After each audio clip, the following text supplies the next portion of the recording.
तो गाइस आज मैं एक्सप्लेन करने जा रहा हूँ हेवनली एम्पर का एपिसोड नंबर 8 को, इसलिए पहले ही वीडियो को लाइक शेयर कमेंट सब कुछ ठोक डालिए। तो अब जैसा कि लास्ट एपिसोड में हम लोगों ने देखा किन्यू और उन दोनों असेसिन्स के बीच में लड़ाई चल रही होती है, जिसमें कि किन्यू पहले तो सी के हाथों से कुछ देर हार रहा होता है, लेकिन तभी फिर वो अपनी रियल स्टैंड का यूज करते हुए जल्दी से सी के गले पर अपना स्पीयर रख देता है। तभी ये देख करके यू भी किन्यू के सामने अपनी हार मान लेती है, जिसके बाद किन्यू भी सी के गले से अपना स्पीयर हटाते हुए उन लोगों को अपने साथ मिल जाने के लिए कह रहा होता है। तो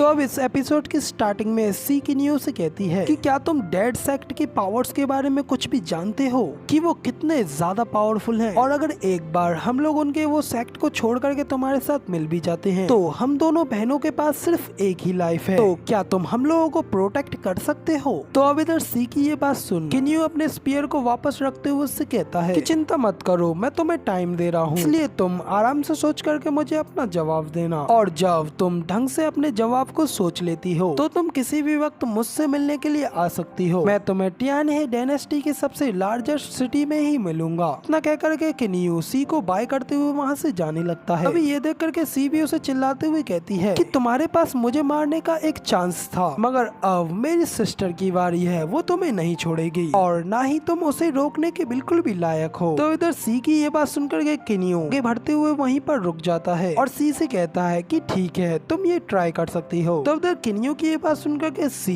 पहले तो कुछ देर के लिए एकदम शॉक हो जाती है। तभी यू किन्यू से गुस्से में कहती है कि वो फैमिली की सिस्टर्स कभी भी किसी का फेवर नहीं लेती हैं, इसलिए इस टाइम तो हम तुम्हें भूल जा रहे हैं और माफ कर रहे हैं, मगर अगली बार जब भी तुम हमें दिखे तो हम वहीं पर तुम्हें मार डालेंगी। तो उधर किन्यू से इतना कहने के बाद यू किंग जियानहे से भी कहती है कि किंग जियानहे, तुम ये मत सोचना कि जब तुम टियानहे डायनेस्टी में पहुंच जाओगे तो तुम वहाँ पे आराम से रह पाओगे, क्योंकि हमारे डेड सेक्ट के पास तुम्हें मार डालने के 100 तरीके हैं। तो इधर इतना कह करके सी और वो दोनों ही वहाँ से चले जाते हैं, जिसे देख किंग जियानहे भी एक आराम की सांस लेता है। तभी हमें किन्यू की ओर भी दिखाया जाता है, जहाँ पे कि जियाओ उसके पास आकर के थोड़ा सा शर्माते हुए उससे कहती है कि तुम इतने ज्यादा बुरे नहीं हो जितने कि मैंने सोचे थे, और तुम्हारा हमारी हेल्प करने का बेहद बेहद शुक्रिया। तो इधर जियाओ की बात सुनकर के किंग भी उसे थोड़ा तंग करते हुए जैसे कहता है कि ये तो मेरे लिए काफी ज्यादा हॉनर की बात है कि किंग जियानहे की ग्रैंड डॉटर खुद पर्सनली मुझको थैंक्स करने के लिए आई हुई है। जियाओ से इतना कहने के बाद किन्यू एम्पर जियानहे से भी कहता है कि एम्पर जियानहे, आप क्यों ना अपनी ग्रैंड डॉटर की सगाई मुझसे करा दें। तो किन्यू के इस ऑफर के बारे में सोच करके एम्पर जियानहे भी उसके बारे में थोड़ा सोचने लगते हैं। तभी उन लोगों के बीच में जियाओ आ जाती है और उनसे कहती है कि व्हाट द हेल, तुमने ये सब क्यों कहा। तभी एम्पर जियानहे भी कहते हैं कि लिटिल ब्रदर की ये कल्टीवेशन बेस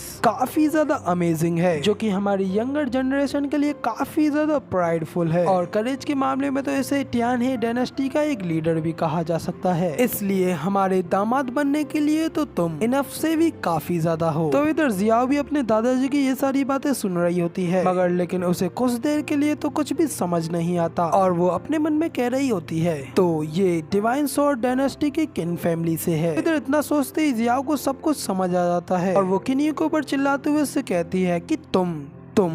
तो वही किन्यू हो ना जो कि वांटेड है। इतना कहने के बाद फिर वो अपने दादाजी के ऊपर भी गुस्सा करते हुए उनसे कहती है कि दादाजी, तो आप पहले से ही इसके बारे में जानते थे। तो उसके दादाजी भी हंसते हुए उससे कहते हैं कि हाँ, मगर लेकिन तुमने रिएक्शन करने में थोड़ा ज्यादा टाइम ले लिया। फिर इतना कहने के बाद किंग जियानहे अपनी ग्रैंड डॉटर को किन्यू के सामने लाते हैं और उससे कहते हैं कि ब्रदर किन सच में ये सब करना चाहते हैं तो ये ओल्ड मैन भी इसके लिए अभी राजी होकर के डायरेक्टली डिसीजन ले सकता है। तो अब इधर अपने दादाजी की ये बात सुन करके जियाओ पहले तो काफी ज्यादा शर्मा जाती है, और फिर अचानक से वहाँ पे नीचे जमीन पर गिर जाती है, जिसे देख किन्यू भी कहता है कि मैं अगर आप लोगों को सच सच बताऊं तो मैं तो सिर्फ इस सब के लिए केवल मजाक ही कर रहा था, मगर लेकिन किंग जियानहे, अगर आप सच में ये चाहते हैं तो फिर तो आप जल्दी कीजिए। तो किंग जियानहे भी कहते हैं कि तो फिर ठीक है, फिर तो हम लोग भी अब जल्दी करते हैं। दूसरी ओर जियाओ की ओर भी दिखाया जाता है, जो कि उन दोनों की बातें सुन सुनकर के काफी ज्यादा गुस्सा हो रही होती है और अपने मन में किन्यू के लिए कह रही होती है कि ये लड़का तो मेरे साथ खेलने की कोशिश कर रहा है, इसलिए मुझे इसके ऊपर काफी ज्यादा गुस्सा आ रहा है, मगर लेकिन क्या मैं अभी भी इसके लिए वर्दी नहीं हूँ। तो अब इधर जियाओ के इतना कहते ही यहाँ पर सीन चेंज होता है और हम लोगों को टियाने सिटी के गेट का सीन दिखाया जाता है, यहाँ पे कि किन्यू, एम्पर, किंग जियाने और बाकी के सभी लोग भी आ रहे होते हैं। इसके बाद फिर वो सिटी के गेट के अंदर जाने के बाद किंग जियान है किन्यू से कहते हैं कि तुम्हारा किंग्स ऑफ जेनन में स्वागत है। इधर दूसरी ओर किंग जेनन को देख करके वहाँ की जनता भी कह रही होती है कि ये तो किंग जेनन है और जो उनके साइड में लड़की है क्या वो प्रिंसेस जियाओ है। तो इधर इन लोगों को देख करके सभी लोग एक दूसरे से ये सारी बातें कर ही रहे होते हैं कि तभी सारी भीड़ को साइड में करते हुए वहाँ पे एक बंदा आता है और कहता है कि मुझे जल्दी से आगे जाने दो। इतना कहने के बाद वो बंदा किंग जेनन के सामने खड़ा हो जाता है और उनसे कहता है कि किंग जेनल, तो फिर फाइनली आप यहाँ पर आ ही गए। तो इधर हम लोगों को इस बंदे के नाम के बारे में भी बताया जाता है। इस बंदे का नाम हुआंग फी है।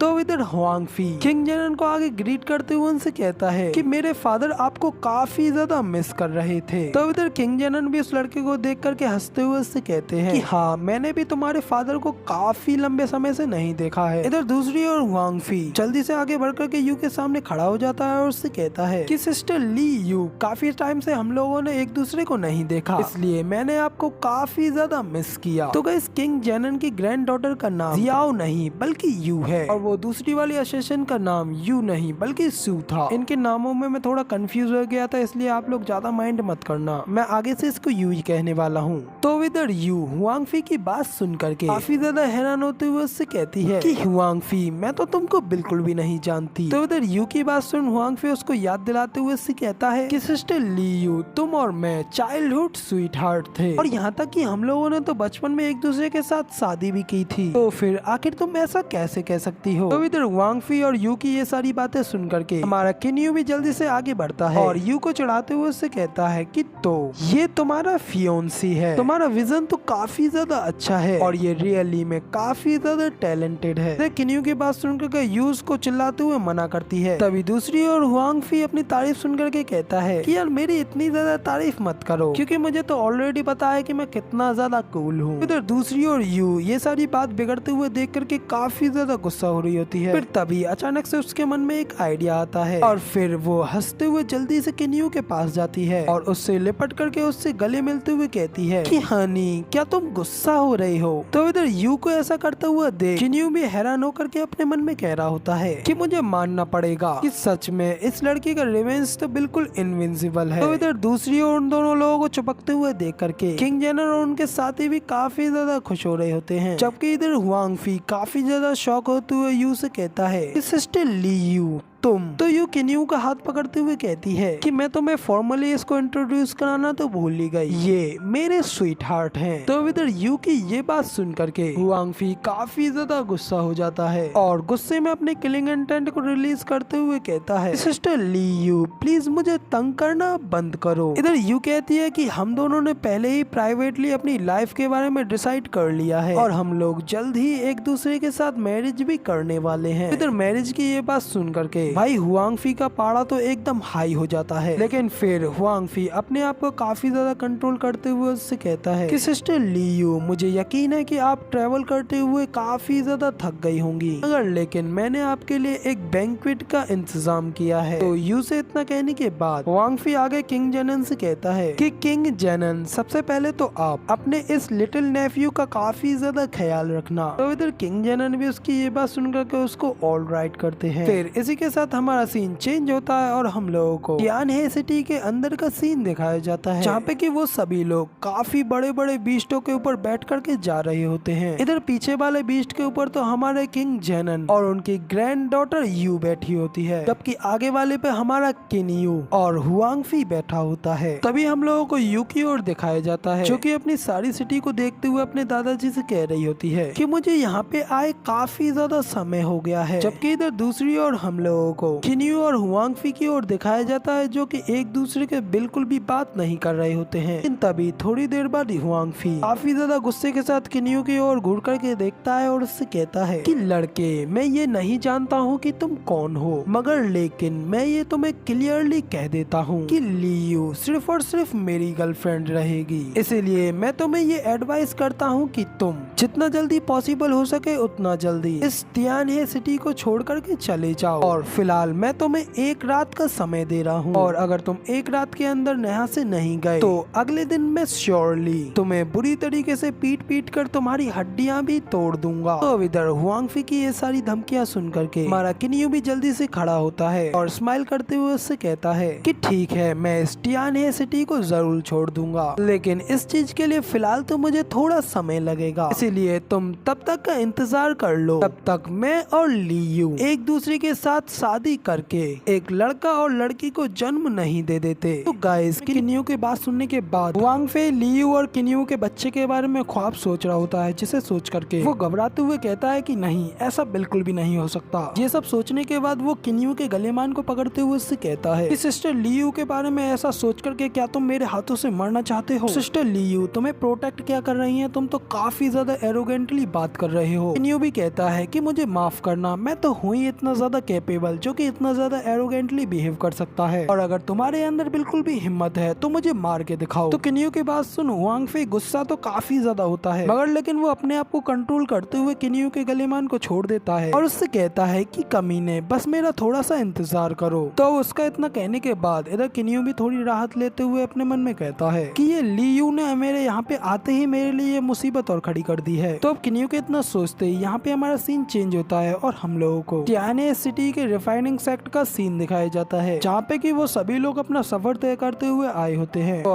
वहाँ पे आने के बाद सबसे पहले हुआंगफी अपने बीस्ट के ऊपर से नीचे उतरता है, फिर वो यू और किंग जियानहे की सवारी के पास जाता है और उन दोनों लोगों को ग्रीट करते हुए कहता है कि किंग जियानहे, सिस्टर यू, लो हम लोग यहाँ पे पहुँच गए। तो उसकी बात सुनकर के वो दोनों लोग भी नीचे उतर आते हैं, जिसके बाद किंग जियानहे भी उस सेक्ट को देखते हुए कहते हैं कि हाँ, ये सेक्ट हमारे तियानहे सिटी का लार्जेस्ट डिफाइनिंग सेक्ट होना डिजर्व करता है, क्योंकि तुम लोगों ने तो सिर्फ अपने दरवाजे की सजावट पे ही ऑलरेडी येलो ग्रेड के वेपन्स को ही रखा हुआ है। दूसरी ओर अपने दादाजी की उन लोगों की इतनी तारीफ करते हुए देख करके यू के रिएक्शन को ज्यादा अच्छे नहीं होते हैं कि हुआंगफी खुश होते हुए कहता है कि किंग जियानहे अब सच में काफी ज्यादा फेमस हैं, इसलिए मेरे फादर ने आपके आने की खुशी में हमारे डोर पे ये सब सजावट की है, लेकिन आपके लिए तो ये इतनी भी ज्यादा खास नहीं है, इसलिए चलो अब हम लोग जल्दी से अंदर चलते हैं। हुआंगफी के इतना कहते ही सभी लोग मेंशन में अंदर आ जाते हैं। यहाँ पे कि सभी लोग पीछे पीछे और आगे हुआंगफी उनको रास्ता दिखाते हुए ले जा रहा होता है। इसके थोड़ी देर बाद हुआंगफी किंग जियानहे से कहता है, मेरे फादर किसी इम्पोर्टेंट काम की वजह से आज यहाँ पे मेंशन में नहीं है, मगर लेकिन जब तक वो यहाँ पे नहीं है तब तक मैं खुद आप लोगों की सभी जरूरतों का ख्याल रखूंगा और आपको एंटरटेन करूंगा। तो आप बस थोड़े से मिनट का इंतजार करें, मैं जल्दी से आप लोगों के खाने के लिए डेजर्ट को तैयार करा देता हूँ। तो अभी तक किन्यू भी उस मेंशन को देखते हुए खुश होकर के अपने मन में कहता है कि सच में ये काफी ज्यादा लग्जरियस है। अब किन्यू के इतना सोचने के बाद हम लोगों को वहाँ पे उन लोगों के खाने का सीन दिखाया जाता है। यहाँ पे तीनों लोग टेबल पे बैठ करके अपने खाने के लिए तैयार बैठे होते हैं और हुआंगफी उन लोगों के लिए एक स्पेशल टाइप की मीट को लाते हुए उनसे कहता है कि लो मैं आ गया सिस्टर लियू, ये एक अर्थ ड्रैगन का मीट है, इसे खाने से मार्शल आर्टिस्ट की बॉडी रिफाइनिंग काफी ज्यादा अच्छी तरीके से होती है, इसके इफेक्ट काफी ज्यादा अमेजिंग होते हैं और मैं इसे स्पेशली तौर पे आपके लिए लाया हूँ। तो इधर हुआंगफी यू से ये सब कह ही रहा होता है कि तभी दूसरी ओर किन्यू जल्दी से उस ड्रैगन की मीट को अपने पास ले लेता है, उससे कहता है कि तुम्हारा ऐसे मेरे लिए लाने के लिए काफी ज्यादा शुक्रिया। इधर हुआंगफी ये देख काफी ज्यादा शौक हो जाता है और किन्यू से उसे छीनने के लिए आगे बढ़ते हुए उससे कहता है कि ये तुम्हारे लिए बिल्कुल भी नहीं है। तभी इधर किन्यू भी जल्दी से हुआंगफी के हाथ को पीछे की ओर झटक देता है। इस वजह से हुआंगफी भी पीछे की ओर झटकते हुए कहता है कि इस बच्चे के पास सच में काफी ज्यादा ब्रूट फोर्स है। तो इधर हुआंगफी की इतना कहते ही किन्यू की ओर दिखाया जाता है, जो कि एक ही झटके में उस पूरी मीट को मजे लेते हुए अकेला ही खा जाता है और फिर उस मीट को खा लेने के बाद किन्यू को अपनी बॉडी में काफी ज्यादा पावरफुल एनर्जी महसूस होने लगती है। इसे देख किन्यू भी खुश होते हुए कहता है कि सच में ये तो काफी ज्यादा अच्छा है। ना कहने के बाद फिर किन्यू जल्दी से बाकी और खाने के ऊपर टूट पड़ता है, जबकि दूसरी ओर हुआंगफी किंग जियानहे से कहता है कि बाय द वे किंग जियानहे, आपके इस लिटिल नेफ्यू के पास आपको बताने के लिए लिए एक और अच्छी खबर है। फिर किंग जियान हे भी कहते हैं कि तो अच्छा, फिर वो खबर क्या है? तो हुआंग फी उन्हें बताता है कि आप ये नहीं जानते हैं कि कुछ समय पहले आपके इस लिटिल नेफ्यू ने 5th रैंक होली फायर को अवेकन कर लिया है और उसी समय उसने एंसेस्टर किंग जियान हे की भी वर्शिप की है। तो इधर हुआंग फी की इतनी बात सुनने के बाद यू और किंग जियान हे दोनों ही काफी ज्यादा हैरान हो जाते हैं। तभी हुआंग फी अपनी बात को आगे कंटिन्यू करते हुए कहता है कि साथ ही साथ मास्टर को मेरे और सिस्टर ली यू के मैरिज के बारे में भी पता है और वो कुछ ही दिनों में मेरी प्रोटेक्शन के लिए खुद यहाँ टियानहे सिटी में आने वाले हैं। तो इधर हुआंग फी की ये बात सुनकर के दोनों ही दादा पोती और भी ज्यादा हैरान हो जाते हैं। जबकि दूसरी ओर किन्यू भी खाना खाते हुए उसकी बात सुनकर के अपने मन में कहता है कि अनएक्सपेक्टेडली इस लड़के ने होली फायर को अवेकन कर लिया है। किन्यू के इतना सोचने के बाद हमें होली फायर के बारे में बताया जाता है कि होली फायर को अवेकन करना मार्शल आर्टिस्ट के पास एक यूनिक मैजिकल पावर का आ जाना होता है जो कि हेवन और अर्थ के द्वारा क्रिएट की जाती है। और इस होली फायर को 9 ग्रेड्सों में बांटा गया है, जिसमें कि इनमें से फर्स्ट ग्रेड की जो पावर है वो इनमें से काफी ज्यादा कमजोर है, जबकि 9th ग्रेड की सबसे ज्यादा स्ट्रॉन्गेस्ट है। और जब एक बार एक वॉरियर इसको अवेकन कर लेता है तो वो इंसान इस पूरे कॉन्टिनेंट का अल्केमिस्ट में सबसे ज्यादा नोबल और पावरफुल पर्सन बन जाएगा।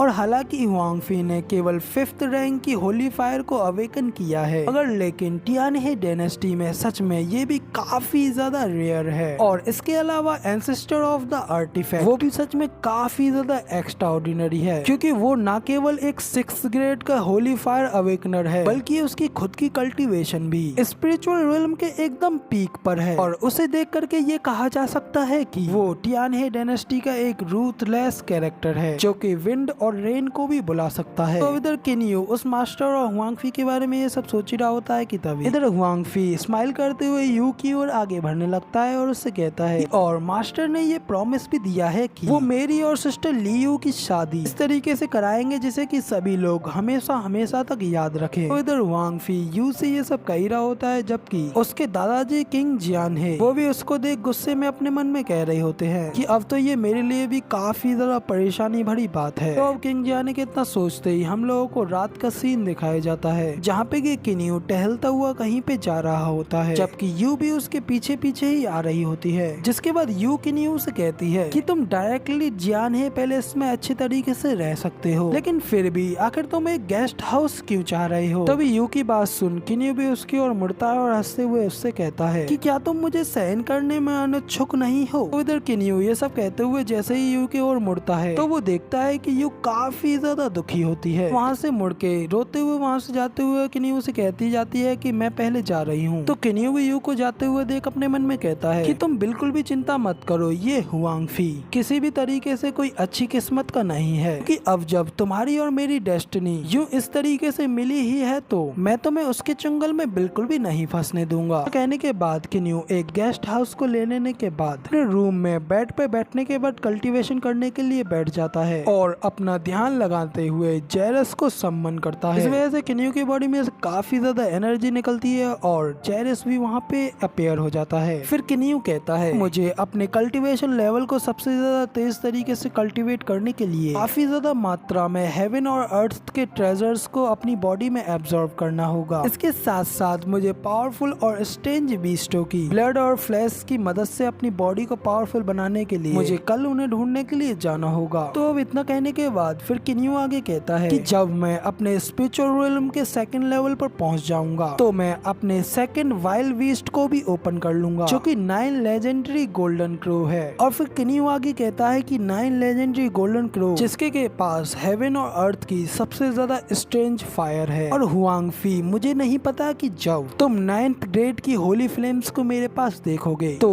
तुम्हारे एक्सप्रेशंस आखिर कैसे होंगे। तो इधर किन्यू ये सब सोच रहा होता है कि तभी दूसरी ओर हमें हुआंग फी की ओर दिखाया जाता है जो कि अपनी मेंशन की छत पर बैल्कनी के पास खड़ा हुआ होता है। तभी वहाँ पे उसका एक खबरी आता है और उसे बताता है कि मास्टर हमने उसके बारे में सब कुछ चेक कर लिया है, किन्यू डिवाइन स्वॉर्ड डायनेस्टी के किन फैमिली से है। तो इस बारे में जानकर के हुआंग फी भी अपने उस खबरी से कहता है कि किन फैमिली का किन्यू, क्या ये वही किन्यू है जिसने की इमोर्टल्स की नाक में दम कर रखा है? तो वो खबरी कहता है कि हाँ मास्टर आप बिल्कुल सही कह रहे हैं। तो इधर अपने खबरी की ये बात सुन करके हुआंग फी एक काफी बड़ी इवल स्माइल पास करता है। फिर वो ऊपर की ओर देख करके जोरों से हंसते हुए कहता है कि वो मुझे मारने की सोच रहा था। तो मैंने सोचा था कि शायद वो एक ऐसा कैरेक्टर है जो कि ऐसा कर सकता है, मगर लेकिन वो तो सिर्फ एक कचरा निकला। मगर खैर, अब जब तुम इमोर्टल्स के हाथों से ही मरने वाले हो तो मैं यहाँ पे तुम जैसे कचरे को मारने से बच जाऊंगा। और मैं ये चाहता हूँ कि तुम खुद अपनी आंखों से ये देखो कि यू कैसे हुआंग फी यानी कि मेरी वाइफ बनेगी। और इतना क्या करके हुआंग फी और भी ज्यादा जोरों से वहाँ पे हंसने लगता है। तभी हमारी किन्यू की ओर से दिखाई जाती है कि किन्यू अपनी पावर्स को एक स्क्रोल में एम्बेडेड करते हुए उसमें कुछ लिख रहा होता है। और फिर उसका काम कंप्लीट हो जाने के बाद वो कहता है कि इस मार्शल आर्ट को लिखना सच में मेरे लिए काफी ज्यादा थका देने वाला था। अपने कहने के बाद किन्यू फिर हमें उस स्क्रोल में लिखी हुई मार्शल आर्ट के बारे में बताता है। ये वही मार्शल आर्ट है जो कि उसे उसके पिछले जन्म में मिली थी, जो कि एक wind and thunder palm martial art है। किन्यू आगे कहता है कि हालांकि ये एक लो लेवल का प्रोडक्ट है, पर लेकिन इससे वो काफी ज्यादा हेवन और अर्थ के ट्रेजर्स को खरीद सकता है। इतना कहने के बाद फिर किन्यू अपने बेड से उतरता है और फिर जल्दी से अपने कपड़े पहन लेने के बाद से टियानहे ऑक्शन हाउस जाने के लिए निकल जाता है। जिसके बाद अगला सीन हमें टियानहे ऑक्शन हाउस का दिखाया जाता है, जिसके के बाहर किन्यू आ जाता है। तो वो ऑक्शन हाउस एक्चुअली में एक काफी बड़ा ऑक्शन पगोड़ा होता है, जिसके के अंदर काफी ज्यादा फ्लोर्स होते हैं और हर एक फ्लोर लोगों से भरा हुआ होता है। तो किन्यू पिछली लाइफ में पहले भी इस ऑक्शन हाउस में आया हुआ होता है, इसलिए किन्यू वहाँ पे आने के बाद कहता है तो मैं वापस आ गया और मैंने सच में इसको काफी ज्यादा मिस किया। उधर किन्यू ऐसा कहते हुए उस ऑक्शन हाउस को चारों ओर से देख ही रहा होता है कि तभी वहाँ पे एक गिरगिट जैसा आदमी आता है और किन्यू से कहता है यंग मैन, आपका यहाँ पे स्वागत है और आप आखिर यहाँ पे से क्या चाहते हैं। तो किन्यू उस गिरगिट जैसे इंसान से कहता है जिस चीज को मैं चाहता हूँ उस चीज को तुम बिल्कुल भी हैंडल नहीं कर सकते हो, इसलिए जाओ और जाकर के मिस वेनियर को लेके आओ। उधर किन्यू की ये बात सुनकर के वो गिरगिट पहले तो थोड़ा हैरान होता है और फिर किन्यू को वहाँ पे इंतजार करने के लिए कहते हुए वहाँ से मिस वैन को बुलाने के लिए चला जाता है। इसके बाद अगला सीन हमें मिस वैन के रूम का दिखाया जाता है, जहाँ पे कि मिस वैन आराम से बैठी हुई अपनी स्मोक कर रही होती हैं। जिसके बाद हमें कुछ स्नेक बीस्टों को दिखाया जाता है। मिस वैन उन्हीं स्नेकों की सवारी बना करके उन्हीं स्नेक के ऊपर आराम से बैठे हुए होते हैं और उस गिरगिट से कहती हैं कि ये लिटिल गर्ल काफी टाइम से अकेली भटक रही है और उसने इस यंग मैन को देखा है। इधर मिस वैन की ये बात सुन करके और उसे देख करके किन्यू भी खुश होते हुए उससे कहता है कि काफी समय हो गया आपको देखे हुए। तो जब मिस वैन भी किन्यू की ओर देखती हैं तो वो कहती हैं आखिर ये कौन है। किन्यू मिस वैन की बात सुन आगे बढ़ता है और उससे कहता है कि मैं आज यहाँ पे इस अंडरग्राउंड ऑक्शन में पार्टिसिपेट करने के लिए आया हुआ हूँ। तो इधर किन्यू के इतना कहने के बाद मिस वैन कुछ देर के लिए फिर उसे देखने लगती हैं। इसके बाद वो गिरगिट से कुछ इशारों में कहती हैं और वहाँ से जाते हुए किन्यू को अपने साथ जाने के लिए कह रही होती हैं। तो अब इधर अगले सीन में मिस वैन, किन्यू और वो गिरगिट जैसा आदमी एक स्पेशल रूम की ओर जा रहे होते हैं, जहाँ पे कि वो लोग अकेले में अपनी इंपॉर्टेंट बातों को कर सके। तो इधर उस रूम के पास पहुँचने के बाद वो गिरगिट जैसा आदमी किन्यू से कहता है कि यही वो रूम है। तो कहने के बाद वो किन्यू को अंदर भेज करके उस रूम को बंद कर देता है। तो इधर किन्यू उस रूम को भी देख करके कहता है कि मुझे यहाँ पे वापस से आकर के काफी ज्यादा अच्छा लग रहा है। दूसरी ओर मिस वैन अपने स्मोक के हुक्के को जलाते हुए किन्यू की ओर देखती हैं और कहती हैं कि ये यंग मैन सच में काफी ज्यादा फ्रेश्ड एंड फेस्ड है। मुझे नहीं पता कि उसका इंट्रोडक्शन किसने किया है। मिस वैन इतना कहने के बाद किन्यू से कहती हैं कि तो आखिर तुम कौन हो और क्या तुम एक्शन के सभी रूल्स के बारे में जानते हो। उधर मिस वैन की बात सुन किन्यू भी कहता है कि इसके बारे में आपको जानने की जरूरत नहीं है और मैं आज के इस ऑक्शंस के सभी रूल्सों के बारे में पहले से ही जानता हूँ। इतना कहने के बाद किन्यू अपने पास से उस स्क्रोल को बाहर निकालता है, जिसके के ऊपर उसने अपनी प्रीवियस लाइफ से जानकारी ली गई लाइटनिंग थंडर मार्शल आर्ट के बारे में लिखा हुआ होता है। तो इस स्क्रोल को मिस वैन को दिखाते हुए किन्यू उनसे कहता है कि देखो और मुझे बताओ कि इस चीज की कीमत कितनी होगी। तो इधर मिस वैन भी उस स्क्रोल की एनर्जी को देख करके काफी ज्यादा हैरान होती हैं और उस स्क्रोल को खोल करके पढ़ने लगती हैं और वो उसे पढ़ने के बाद और भी ज्यादा हैरान होते हुए कहती हैं कि ये तो प्रोफाउंड ऑर्डर की एक लो लेवल की स्किल है। तो किन्यू भी काफी ज्यादा प्राउड होते हुए कहता है कि हाँ, ये प्रोफाउंड ऑर्डर का एक इंफीरियर प्रोडक्ट है। तो इधर मिस वैन भी आगे कहती हैं ये प्रोफाउंड हेवन कल्टीवेशन टेक्निक तो सच में काफी ज्यादा एक्सपेंसिव है। तुम सच में इसे ऑक्शन हाउस में ऑक्शन करना चाहते हो। किन्यू कहता है कि हाँ नेचुरली, इसीलिए तो मैं यहाँ पे आया हूँ। तो किन्यू की बात सुन मिस वैन भी थोड़ा हैरान होते हुए कहती हैं कि अगर आज ये प्रोफाउंड हेवन की टेक्निक यहाँ पे ऑक्शन होती है तो इसके कम से कम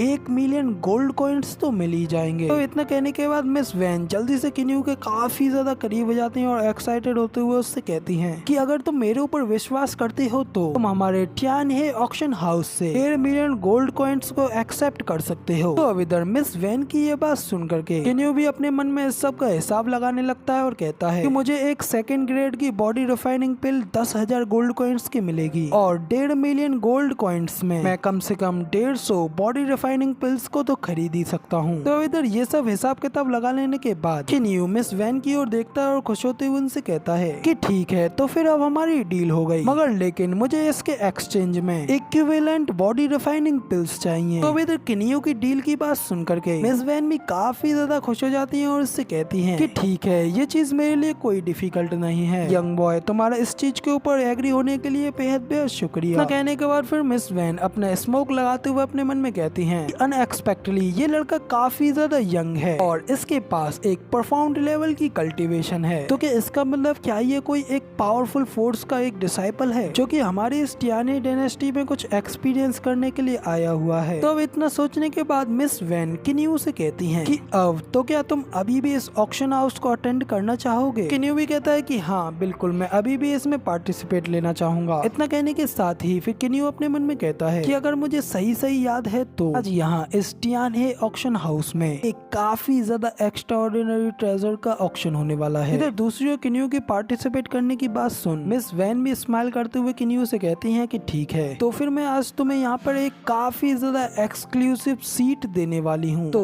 इतना कहकर के मिस वैन वहाँ से मुड़ जाती हैं और ऑक्शन हॉल की ओर आगे बढ़ने लगती हैं, जहाँ पे कि सभी लोग पहले से ही मौजूद होते हैं। फिर मिस वैन वहाँ पे सभी लोगों के सामने खड़े होकर के सभी लोगों को वहाँ पे वेलकम करते हुए उनसे कहती हैं कि आप सभी लोगों का इस अंडरग्राउंड वेन्यू में स्वागत है। फिर वहाँ पे खड़े सभी लोग भी मिस वैन को देखते हैं, एक दूसरे से बात करते हुए कहते हैं कि क्या तुमने ये देखा, मैं यहाँ पे दर्जनों बार आ चुका हूँ, लेकिन मैंने आज से पहले इसे इतनी ज्यादा खुश तरीके से हंसते हुए नहीं देखा और हमें नहीं पता कि यार इसके बगल में खड़ा ये बच्चा कौन है जिसकी की वजह से मिस वैन आज यहाँ पे इतना ज्यादा खुश है। तो इधर सभी लोग ये सब बात कर ही रहे होते हैं कि तभी मिस वैन किन्यू को एक स्पेशल सीट के ऊपर बैठा देती है, जिसके ऊपर बैठ करके किन्यू भी उनसे कहता है कि ये सीट तो सच में काफी ज्यादा अच्छी है। तो मिस वैन भी कहती है कि हाँ ये चीज तो नेचुरली है कि हमारे टियानी के इस ऑक्शन हाउस में सिर्फ कुछ स्पेशल गेस्ट ही इस स्पेशल पोजीशन के ऊपर बैठ सकते हैं। तो इधर मिस वैन किन्यू से खुश होकर के ये सारी बातें कर ही रही होती हैं कि तभी वहाँ पे एक लड़का अपना हाथ हिलाते हुए मिस वैन की ओर आगे आने लगता है और वहाँ आकर के मिस वैन से कहता है कि वैनर मैं आ गया। तो इधर मिस वैन भी उस लड़के की आवाज सुन करके काफी ज्यादा हैरान और नाखुश होती हैं, लेकिन फिर वो अपनी फीलिंग्स को दबाते हुए बंदे की ओर आराम से देखती हैं और उससे कहती हैं कि ओ यंग मास्टर वैंग, तो ये तुम हो। तो इधर वो लड़का वैंग वो भी अपना मुंह फाड़ते हुए मिस वैनर से कहता है कि वैनर मैं आज एक शार्प शूटर हूँ, लेकिन मैं आज तुम्हारे लिए सबसे अच्छे प्रोडक्ट्सों में से एक सबसे अच्छा प्रोडक्ट लाया हुआ हूँ। अब इधर उस लड़के के इतना कहते ही हम लोगों को उस लड़के के बारे में बताया जाता है जिसका के नाम वैंग जुआन होता है। तो इधर वैंग जुआन की बात सुन मिस वैन भी उससे कहती हैं कि यंग मास्टर वैंग आपका हमारे साथ जुड़ने का बेहद बेहद शुक्रिया। तो इधर वैंग जुआन भी मिस वैन से कहता है कि वैनर मेरे फादर तुम्हारे पास काफी बार हम दोनों लोगों की शादी का प्रपोजल लेकर के तुम्हारे पास आए, मगर लेकिन तुम बार बार उन्हें इग्नोर करते हुए बच करके निकल गई। तो इधर वैंग जुआन इतना कहने के साथ साथ अपने गंदे हाथों को हमारी मिस वैन के तो खूबसूरत से विचारों की ओर भी आगे बढ़ा रहा होता है, जिसे देख करके मिस वैन भी जल्दी से हंसते हुए साइड में हट जाती हैं। इस वजह से वैन जुआन का भी निशाना चूक जाता है और फिर हंसते हुए वो मिस वैन से कहता है कि वैनर तुम सच में काफी ज्यादा शर्मीली हो, लेकिन आज मैंने इस शार्प शूटर ऑक्शन की